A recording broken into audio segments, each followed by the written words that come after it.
Hi all. ఏంటండి బాబు మీరు last వీడియోలో సాంగ్ గెస్ట్ చేస్తారని పెట్టా, బట్ ఎవరు గెస్ట్ చేయలేదండి. అట్లీస్ట్ దీనికైనా ట్రై చేయండి. And coming to the recipe, ఇది జొన్న రొట్టె అండి. జొన్న రొట్టె ప్రాసెస్ చూపిస్తున్నా మీకు. నాకు జొన్న రొట్టె చేయడం రాదండి.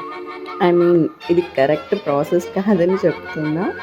ఇది నాకు చేతితో కొట్టి చేయడం రాదు కాబట్టి నేను జస్ట్ చపాతీలా తిక్కి చేసి చూపిస్తున్నా మీకు.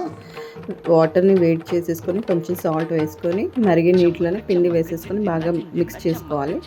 మిక్స్ చేసిన పిండి ఇలా కిందకి తీసేసుకొని బాగా వేడిగా చూడండి, పొగలు వచ్చేస్తుంది. సో నేను దీన్ని చేయితో మెత్తగా చేయలేను కాబట్టి నేను ఇది వాడుతున్నాను.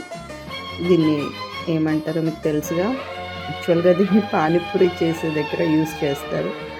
నేను దీన్ని పప్పు గిత్తలా వాడుతున్నానండి.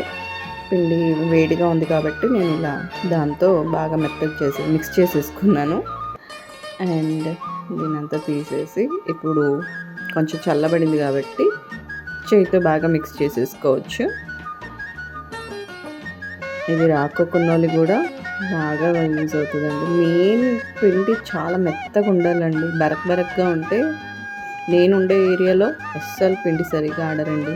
నేను మా ఊర్లో నుంచి తెచ్చుకుంటా ఈ పిండిని. ఇట్లా చల్లీలు వేసుకునేసి బాగా మిక్స్ చేసుకోవాలండి. ఎంత బాగా మిక్స్ చేస్తే అంత బాగా వస్తాయి రొట్టెలు. చూడండి, అలా బాగా అంతా మిక్స్ చేసేసుకొని పక్కన ఉంచుకోవాలి. ఇదంతా ఒక ఎత్తు అయితే, ఇప్పుడు తిక్కడం ఇంకొక ఎత్తు అండి. ఇది పెన్నంకి ఆయిల్ ఎందుకు ఇలా రాస్తున్నానంటే, ఫస్ట్ రొట్టె అతుక్కోపోద్దండి.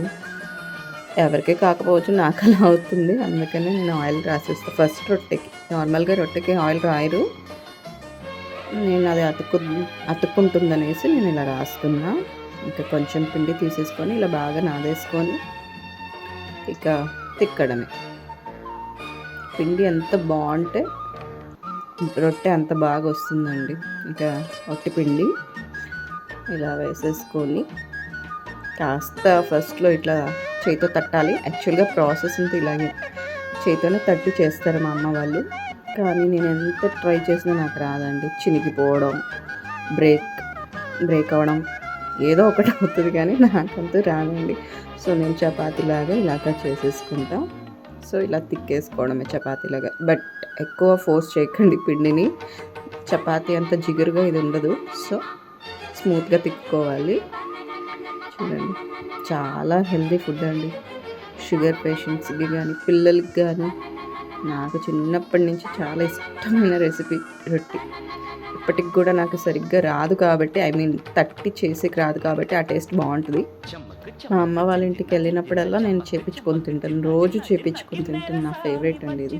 మీరు ట్రై చేయండి, చాలా మంచిది హెల్త్కి, పిల్లలకి కూడా చాలా మంచిదండి. ప్రాసెస్ పెద్దగా అయ్యుండొచ్చు, కానీ మనం ఎంత కష్టపడితే అంత ఫలితం అన్నట్టు, ఎంత కష్టపడి చేస్తే అంత రుచి ఉండొచ్చు మేబీ. చూడండి, రొట్టె పెనం పైన వేసేసాం కదా, ఆయిల్ రాయకూడదు, వాటర్ రాయాలి. దీనికి పైన వాటర్ రాస్తే రొట్టె మెత్తగా ఉంటుందండి. సో ఇలా అంతా తిప్పేసుకొని బాగా కాల్ చేయాలండి రొట్టెని.